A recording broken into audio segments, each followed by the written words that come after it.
Okay, so I am going to go ahead and talk to you about conjugation in the present tense. We have already talked some about conjugating and the fact that if I write, let's see, I'm actually going to pull something else up. If you remember that if I write the word run, and I ask you who's doing the running, when I just have the word run, you don't know. But if I do things like I run, we run, then you now know who's doing the running, right? If I write I run, it's I who's doing the running. If I write we run, it's we who's doing the running. So run is an infinitive, and I run and we run is conjugated. When you conjugate a verb, that's when you're telling who's doing the action, who's doing the running, who's doing the jumping, who's doing the singing. So in English, we have to, when we conjugate, we either stick a subject pronoun, I, we, they, etc., in front of our verb, or we put a noun, Maria and David run. So I can either put a subject pronoun or I can put a noun in front of my verb, and that's how I've conjugated it. So we've talked about this before, that we need to do the same thing in Spanish. The word run in Spanish is correr. That's the infinitive, which essentially means just to run. And if I just write, well, I guess I can leave it like that. If I just write correr and I ask you who's doing the running, you don't know who's doing the running. So we also, again, need our subject pronouns. However, using subject pronouns is not enough in Spanish. In Spanish, you can see that yo, when I want to say I do something, in English, if I want to say I run, I use I run. In Spanish, I use yo, but it's not enough to just do yo correr, which is what I can do most of the time in English. However, in English, I couldn't say Maria run, I have to say Maria runs. I have to make a spelling change. So what we do for third person and what we do for irregular verbs like to be, because in English, again, we don't say I be, you be, he be, we say I am, you are, they are, he is. We're making a spelling change. In Spanish, they do that for all their verbs, not just irregulars and not just for the third person subject. So if I wanted to say I run, I still have, I keep the stem. There's two parts to my verb. Let me show you. This is the stem. And this part right here is the ending, okay? So when I conjugate out my verbs, trying to say that different people are doing the running, I am going to keep the stem the same, but the ending is going to change. So if I want to say you run, so I was using black, tu corres. So you'll notice I still have that core. It's just I've gone from an ER to an O to an ES. If I want to say he runs, I still have that core, but now instead of an O, instead of an ER, I have an E. Instead of and for yo, I had an O, and for tu, I had an ES, etc.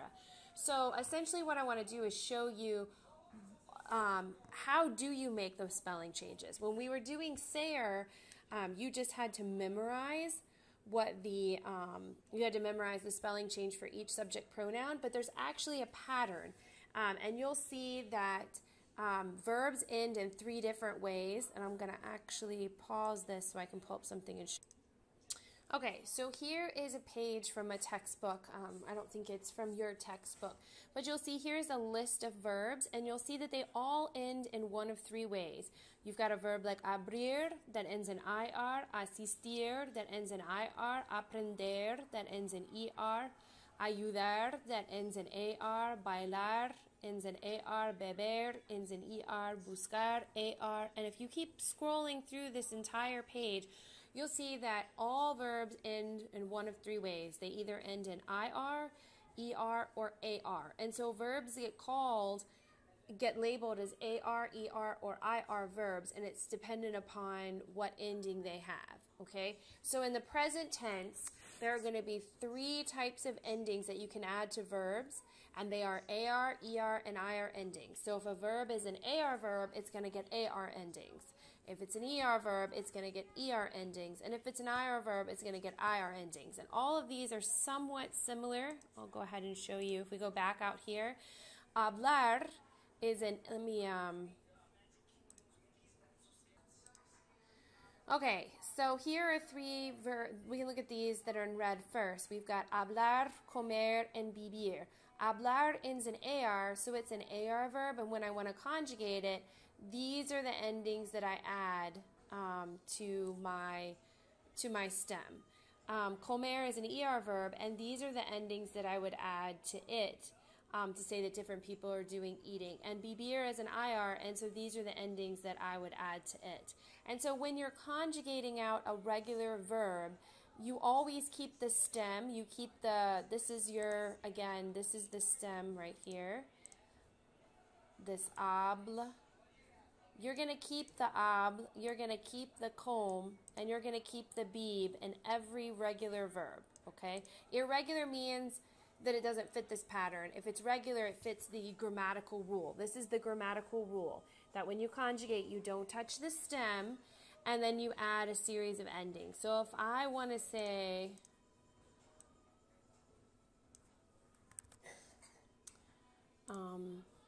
I speak, then the verb that I have is hablar, okay? I am going to keep its stem, which is everything before the AR. Actually, I'll just go ahead and draw this out for you. Okay, so here's the stem, and here is the ending, okay?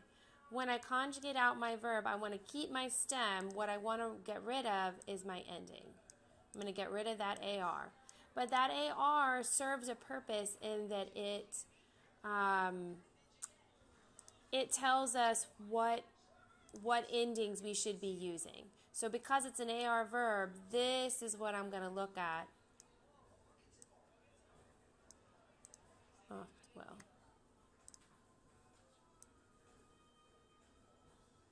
These are the endings that I'm going to look at when I'm conjugating out hablar. So if I want to say I speak, I'm going to keep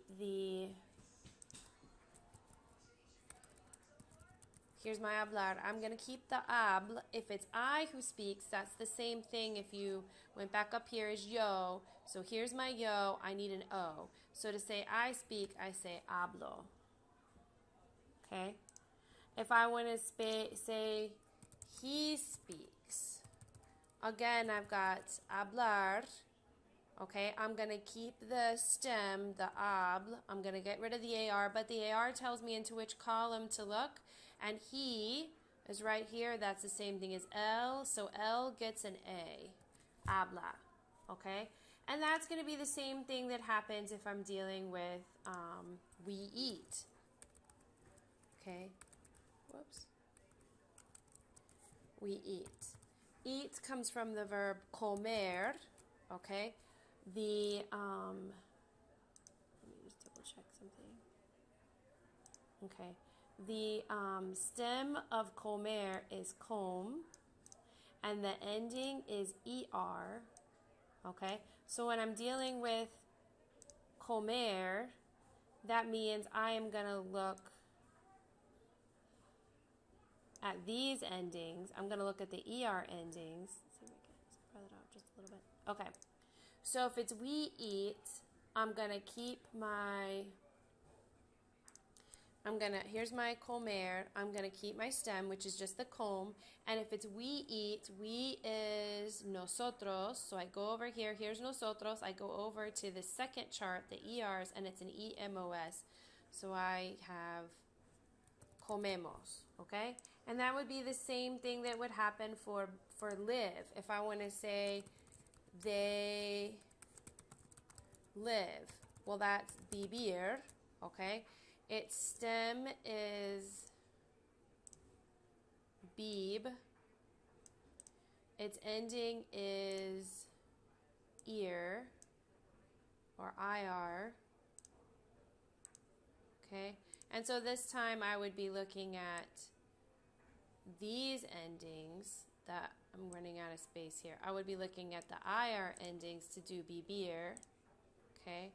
And so I would keep my, here's my verb. I'm going to keep my stem. And then for they live, I'm going to add, they is right here, ellos or ellas. I go all the way over, it gets an en. Okay? So in order to conjugate verbs, what you're going to need to do is to memorize this set of endings. And you'll notice they're very similar. Let me get rid of this so you can see it a little better. Okay, they're very similar. The difference is for ARs and ERs, everywhere there's an A in the ARs, there's now an E in the ERs, and ER and IRs are almost exactly the same. They only differ right here in the nosotros and the vosotros forms. The E in the nosotros turns to an I, and you drop the E and add, and you change the accent from the E to the I to for the vosotros form. So they're very, very similar. Okay, however, sometimes there are irregular verbs. There's 3 that I've got right here. If a verb is considered irregular, you're usually told that it's irregular, and that means it doesn't quite fit the pattern. Tener is an ER verb, so its ending should look exactly like the ER endings, which they do, because if you look right here, its endings, I don't think I can draw this out exactly right, are exactly the same. So you can see these endings do match the ERs. However, the stem changed.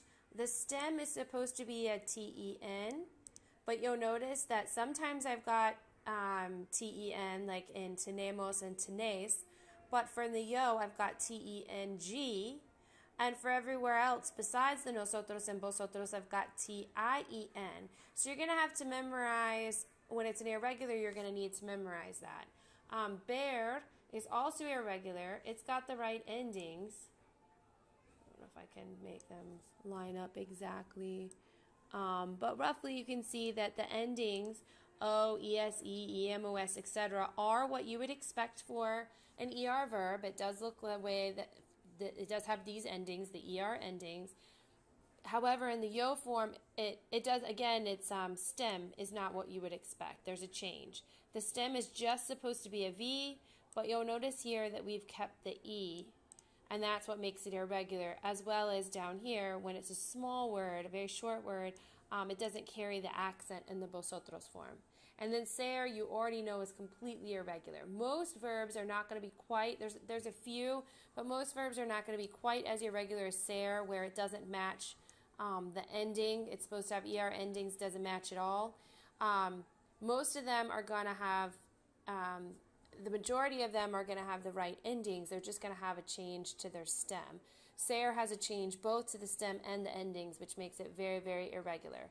You'll start to see some of these patterns, which might make things easier for you, but in the beginning I would suggest memorizing. So you would need to memorize these endings and then how you spell these irregular verbs.